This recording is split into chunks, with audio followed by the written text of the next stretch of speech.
आज हम मराठा शासक छत्रपति शिवाजी के बारे में जानकारी प्राप्त करेंगे।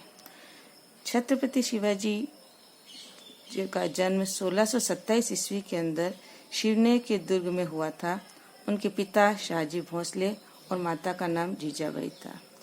और इनके जन्म के अवसर पर शाहजी बीजापुर दरबार में प्रमुख सामंत थे।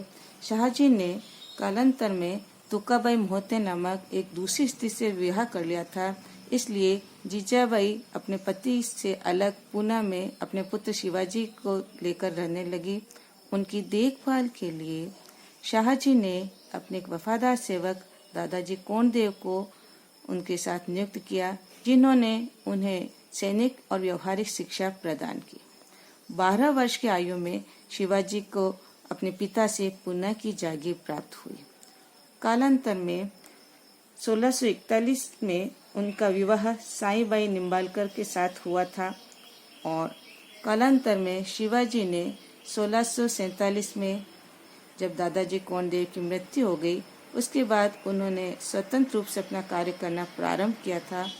और उस समय बीजापुर और गोलकुंडा की दक्षिण की सिया रियासतें जो थी वो पतनोन्मुख हो रही थी और उसका लाभ उठा करके उन्होंने धीरे धीरे अपने साम्राज्य का विस्तार करना, प्रभाव क्षेत्र का विस्तार करना प्रारंभ कर दिया। इस क्रम में 1659 ईस्वी में बीजापुर के अफजल खान नामक एक शक्तिशाली सरदार को शिवाजी के विरुद्ध भेजा गया था।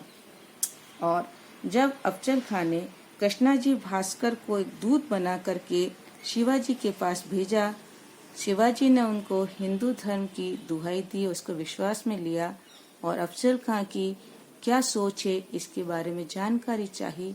तो उन्हें ज्ञात हुआ कि उसका मन साफ नहीं है, इसलिए मुलाकात के समय उन्हें सावधान रहना चाहिए।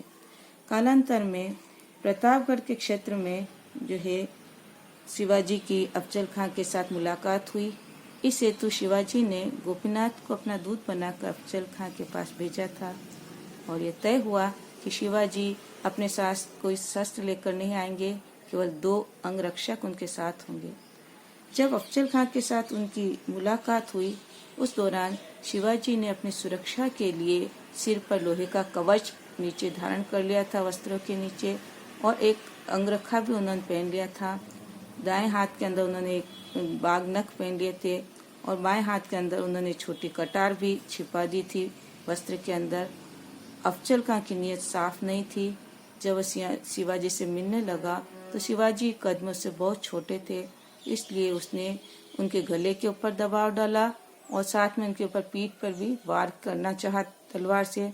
शिवाजी ने तुरंत अपने बाघ नख उसके जो है छाती में डाल दिए, शरीर में, और सारी आंतें बाहर निकाल दी और बगल में भी अपनी छिपी हुई कटार निकाल कर उसके ऊपर आक्रमण किया।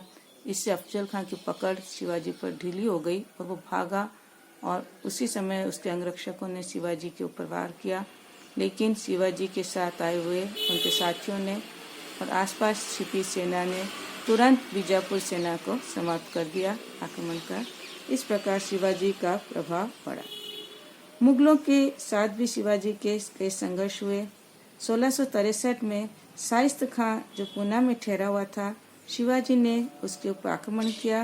रात्रि में जब वह सो रहा था महलों पर, शिवाजी 400 सैनिकों के साथ उस पूना के किले के अंदर पहुंच गए और सोते हुए अफजल खां के ऊपर आक्रमण किया। वह तुरंत भागा, लेकिन शिवाजी के आक्रमण से उसका हाथ का अंगूठा कट गया और इस आक्रमण के समय उसके 2 पुत्र भी मारे गए और मुगल सैनिक को समझ पाते इससे पहले शिवाजी भाग निकले। और इस सफलता से मुगल सम्राट औरंगजेब भी बहुत परेशान हुआ और उसने जो है बाद में शाइस्त खां और जसवंत सिंह जो उस समय दक्षिण में थे उनको बुला दिया।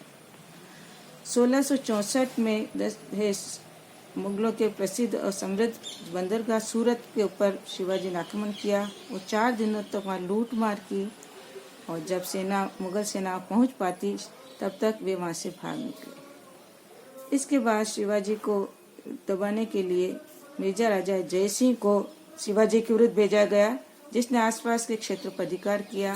वो कूटनीति से भी उनके ऊपर दबाव बनाया और 1665 में उन शिवाजी के साथ में जो है मुगलों की संधि हुई, जिसे पुरंदर की संधि कहा जाता है। और इसमें मिर्जा राजा जय सिंह का भी प्रमुख रोल था।